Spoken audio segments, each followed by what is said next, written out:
kita akan lihat saat ini merupakan starting line up dari PSS Sleman, asuhan pelatih M. Basri. Ya, kita melihat Om Basri lebih memilih Giri Mendagi di posisi kiper dan terjadi sedikit perubahan di lini depan di mana Trihandoko digantikan oleh Eke Hantika dan tetap ada Denny Tarka sebagai komandan di lini belakang. Dan sekarang waktunya Persidafon Davonsoro dilatih oleh pelatih Agus Yuwono. Ya, kita melihat Celsius GFC menjadi pilihan utama di Wamistar dan hampir tidak ada perubahan di sana. Kita melihat bahwa formasi yang dilakukan oleh Agus Yuwono dalam 4-4-2 dengan Patrick Wangga dan Lukas menjadi tumpuan di lini depan.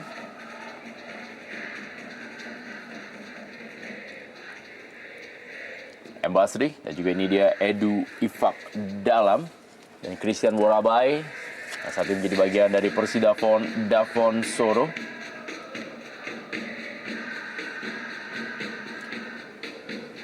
Bersiap-siap.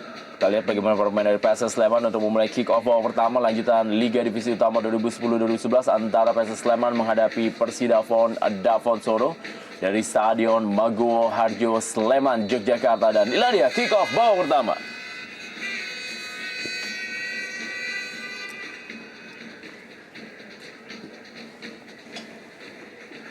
Kita saksikan bagaimana PSS Sleman sebagai tim tuan rumah menggunakan kostum hijau dan pelatih Agus Yuwono. Sleman menggunakan kostum hijau dengan kombinasi putih, lana hijau, kombinasi putih dan juga kaki hijau, menyerang dari sebelah kanan menuju ke sebelah kiri layar kaca Anda. Sedangkan tim Persidafon Davonsoro berada di sebelah kiri layar kaca Anda, menyerang ke sebelah kanan menggunakan kostum biru kombinasi merah, lana biru kombinasi merah.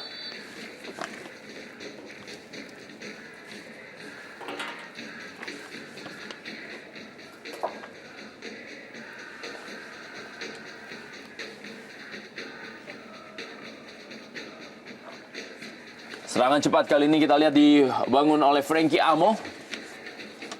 Digagalkan tadi oleh Dulsan Lestaluhu.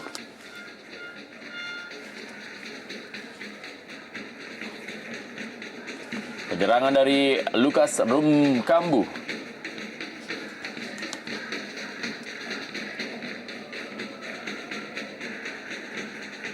Kembali bagaimana Dulsan Lestaluhu.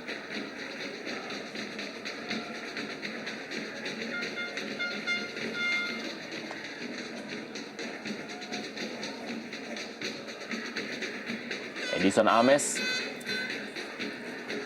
diberikan kepada penjaga Giri Mendagi. Ya, kita lihat anak Persidafon ingin mengambil inisiatif penyerangan dan ingin meraih hasil yang sama barangkali di putaran pertama dengan hasil 6-0. Kemudian kita lihat anak Davonsoro langsung mengambil inisiatif penyerangan, namun masih mudah dipatahkan para pemain PSS Laskar Elang Jawa.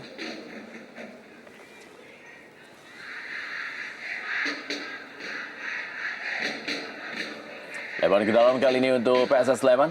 Edison Ames.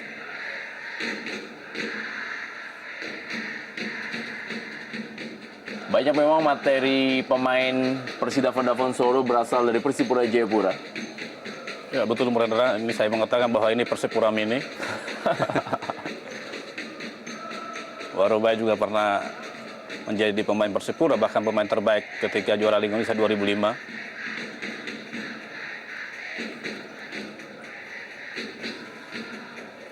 Trihandoko direbut oleh Edu Ifak Dalam, pemain paling senior yang berlaga di pertandingan sore hari ini. Dan sebuah peluang didapatkan oleh PSS Sleman, umpan kali ini, dan sayang sekali tidak ada seorang pemain dari PSS Sleman yang mampu menyambut umpan yang sangat baik tadi. Kembali kali ini pergerakan Anang Hadi, sebuah tendangan yang masih melebar dari gawang Celsius GFC. Ya, sebuah respon yang cukup positif dari anak Sleman. Sayang, serangan yang mereka bangun kurang tertata dengan bagus. Bagaimana Eka tadi bisa menerobos sampai dari pertahanan anak-anak Davonsoro, tetapi tidak ada dukungan dari teman-temannya, sehingga umpan yang diberikan dari sisi kanan pertahanan Davonsoro terbuang dengan sia-sia.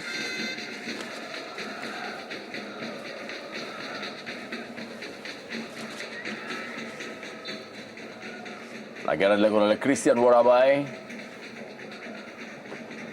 yang cukup lama membela Sriwijaya FC dan sekarang Kembali ke tanah Papua membela Persidafon Dafensoro. Musim lalu Persidafon Dafensoro juga memiliki kemampuan yang cukup baik untuk bisa lolos ke babak semifinal, tapi akhirnya mereka terhenti di babak 8 besar di Liga Divisi Utama 2009-2010. Ya betul Bung Rendra.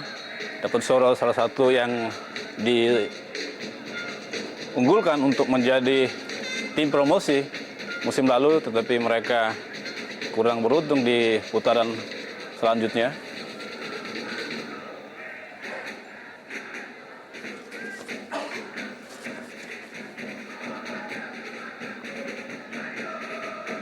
Lebaran ke dalam kali ini untuk Persidafon Dafensoro. Di 3 pertandingan terakhir, Persidafon Dafensoro meraih 3 kali kemenangan dalam partai kandang mereka.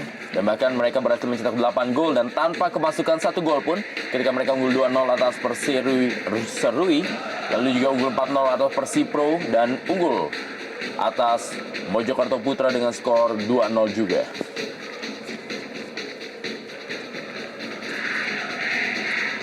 Dul Sangles Taluhu.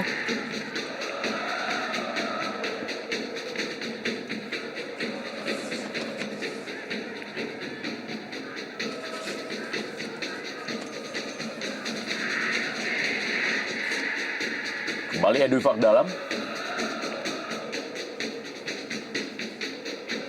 Edison Ames.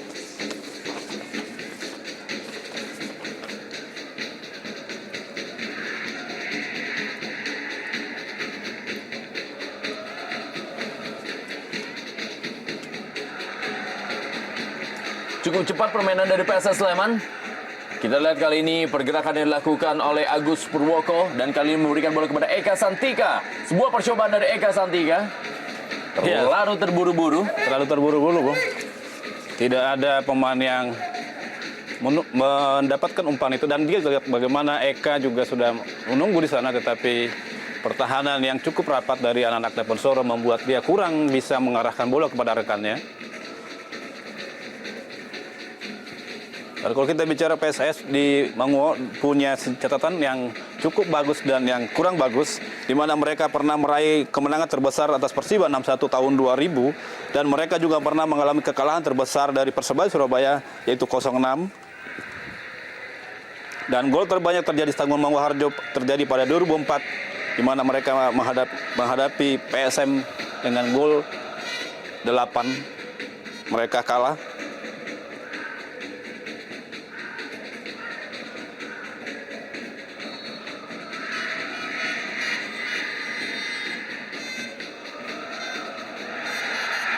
Wow, sebuah peluang dan kita saksikan PSS Sleman hanya butuh waktu kurang dari 7 menit untuk membuat gol ke gawang Persidafon Dafensoro yang sejauh ini baru kemasukan 8 gol. 1-0 PSS Sleman unggul atas Persidafon Dafensoro.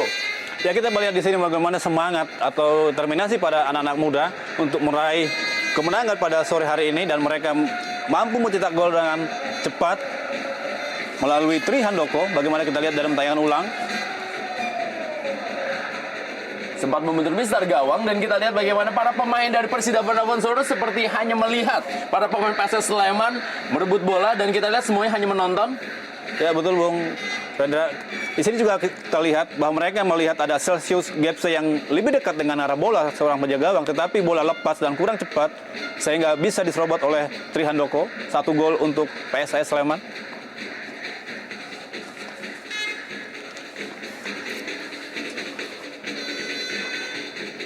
Gol yang ke-9 yang masuk ke gawang Persidafon Dafensoro. Dan ini merupakan gol yang pertama yang masuk ke gawang Persidafon Dafensoro dalam 4 pertandingan terakhir bagi Persidafon Dafensoro. Kembali kali ini para pemain dari PSS Sleman bermain melebar maksudnya tadi kepada Jatmiko.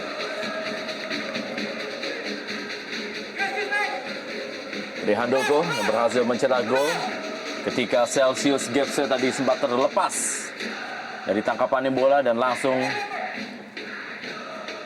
hasil dimasukkan oleh Tri Handoko.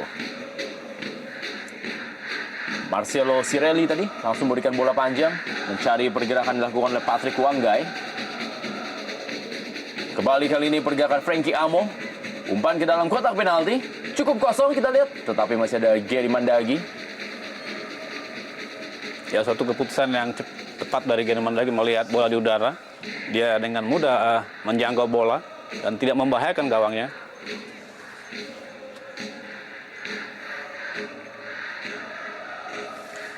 Sedikit kita berbicara tentang Patrick Wanggai. Dia adalah satu-satunya pemain lokal yang mampu menembus 3 besar dalam daftar top skor dari Liga Tifo 2010-2011. Dan tidak heran kalau memang sejauh ini juga ia didukung oleh materi pemain yang cukup baik, di mana ia didampingi oleh Ernest Jeremiah yang tidak bisa bertanding di sore hari ini. Dan juga ada Ishak Wanggai, Edwi Fakdalam, bahkan juga umpan-umpan dari Christian Warobai dan Frankie Amo. Ya, Patrick Wanggai bisa menerobos di 3 besar untuk top skor dan berbeda di Liga Super di mana top skor dimiliki oleh pemain lokal, dan kita memang melihat di sini ada skill yang dimiliki rata-rata anak Papua lebih dari pemain-pemain biasa. Tinggal bagaimana motivasi dari pemain itu dan menjaga kondisi sebelum pertandingan. Ya, walaupun di pertandingan sore hari ini Patrick Wanggai tidak didampingi oleh tandem sejatinya yaitu Ernest Jeremiah yang sudah mencetak 7 gol tapi juga tidak bisa tampil. Mencoba bersabar para pemain dari PSS Sleman. Kita lihat memang gaya permainan PSS Sleman sangat berbeda apabila mereka bermain di kandang ya. Mereka tampil lebih agresif dan percaya diri. Ya betul, berada ini satu kelebihan yang dimiliki anak Bung Basri di pertandingan kandang, dan agak berbeda ketika mereka bermain di luar kandang. Kembali sebuah percobaan dari luar kotak penalti. Masih melebar dari gawang Gary Mandagi. Sebuah percobaan dari jarak yang cukup jauh.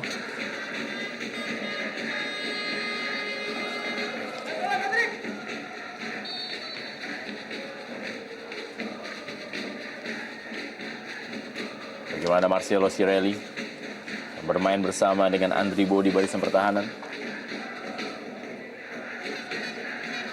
Langsung saja bola tadi diamankan oleh Ishak Wanggai. Agustiawan tadi maksudnya berikan bola kepada Eka Santika. Kembali pergerakan dari Lukas Rumkabu. Pelanggaran. Ini dia Lukas Rumkabu, pemain berusia 32 tahun. Martin Cirelli.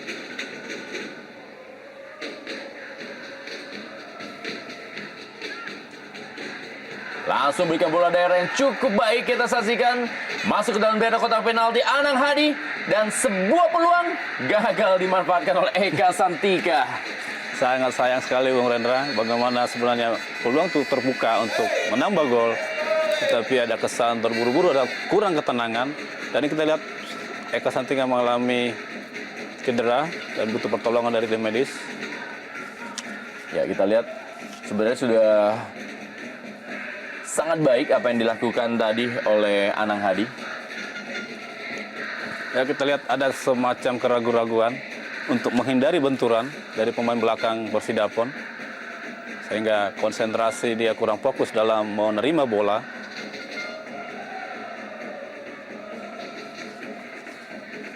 Kita melihat di sini bagaimana Bung Basri memanfaatkan kelebihan yang dimiliki oleh anak-anak Sleman, yaitu kecepatan, dan Basri berpikir bahwa dengan pemain yang cukup sudah berumur akan mengalami kesulitan untuk menghalang pertahanan ketika mereka melakukan serangan.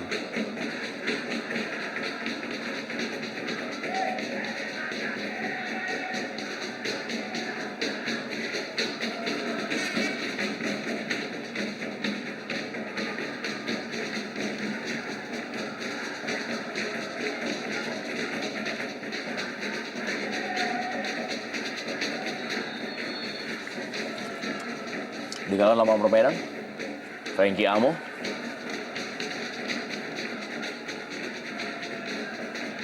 Kembali kali ini berikan bola kepada Andri Bo.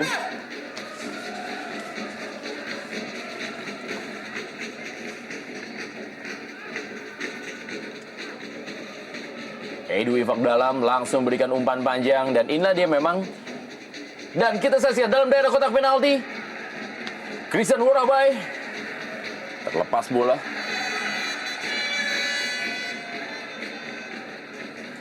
menjadi sebuah PR tentunya bagi pelatih Basri. Kita lihat juga bagaimana tadi para pemain dari Persida Vodafone begitu mudahnya dan begitu leluasa bermain di daerah kotak penalti.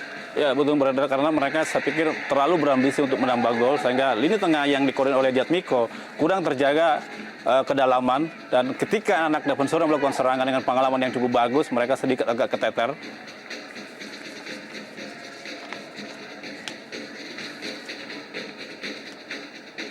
Marcelo Cirelli.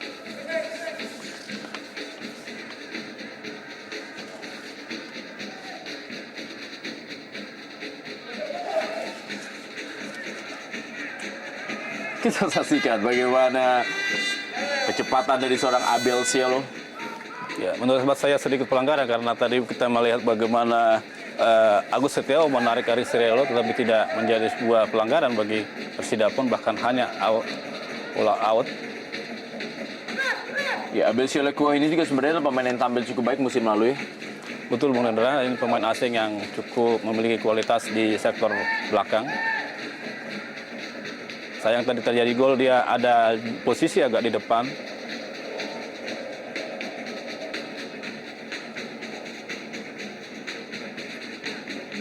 Juan Marcelo Cirelli. Sebuah percobaan tendangan tadi dari Abel Cielo. Kembali Edwin Fakdalam, Frankie Amo, maksudnya tadi kepada Lukas Rumkabu. Agus Setiawan, maksudnya kepada Anang Hadi. Ya, kita lihat ada Ferry Anto yang tampaknya dipersiapkan oleh pelatih Basri. Kalau kita melihat dimasukkannya seorang pemain ketika pertandingan baru berjalan kurang dari 16 menit, berarti ada sesuatu yang tidak berjalan dari skema awal dari strategi pelatih. Ya betul, Bang. Mungkin juga ada pemain yang mengalami cedera di saat pertandingan. Kalau kita lihat hampir semuanya hidup di lini permainan yang dimiliki oleh anak Sleman.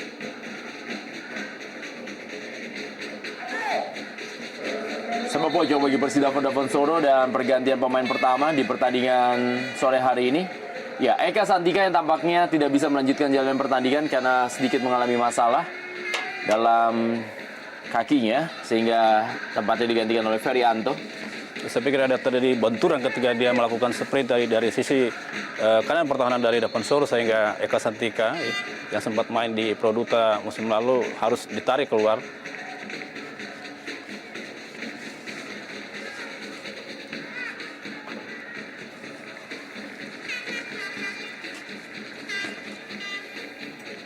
Dan maksudnya Ferianto kembali duet Trihandoko berpasangan kembali seperti yang terjadi pada pertandingan-pertandingan sebelumnya,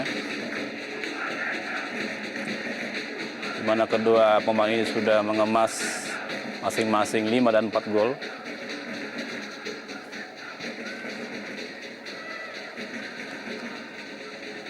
Edwi Fakdalam.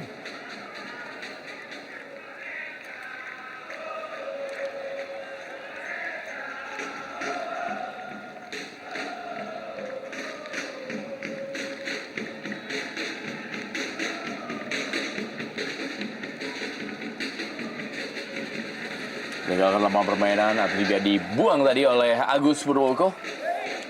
Ya, tidak mau mengambil resiko barangkali Agus, walaupun sebenarnya pemain Persidapon tidak begitu dekat dengan posisinya Agus.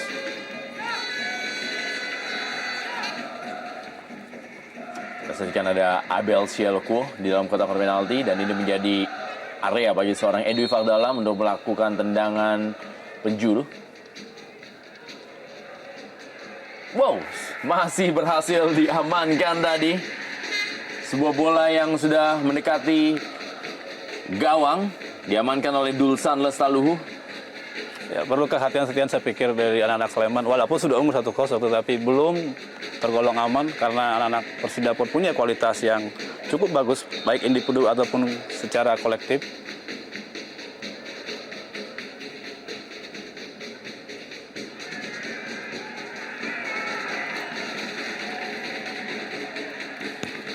Lagi-lagi peluang dimiliki oleh Edu Fakdalam. Sayang tendangan kiri dari Edu melenceng di sisi kanan kiri Mendaki. Walaupun sebenarnya kaki kiri merupakan kaki andalan daripada Edu Fakdalam. Kita lihat dalam tayangan ulang.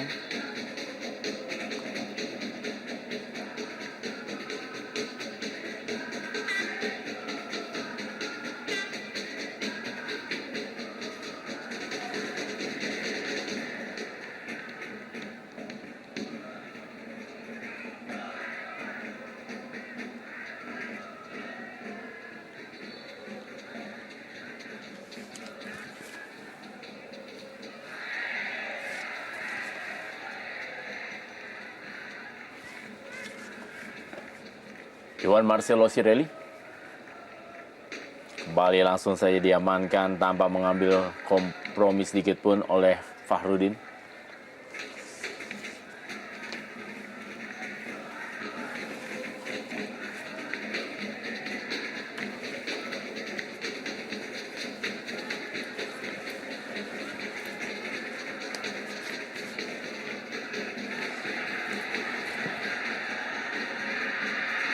Kembali masih ada Juan Marcelo Sirelli.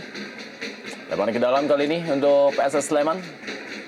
Ya, serangan yang dibangun anak-anak Sleman masih mudah dipatahkan karena saya lihat terlalu sporadis, kurang tertata, kurang skema dengan baik.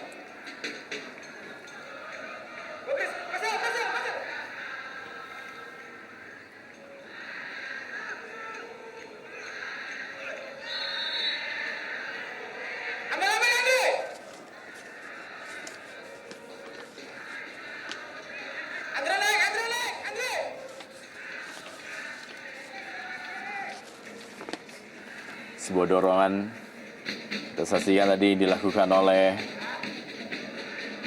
Ferianto.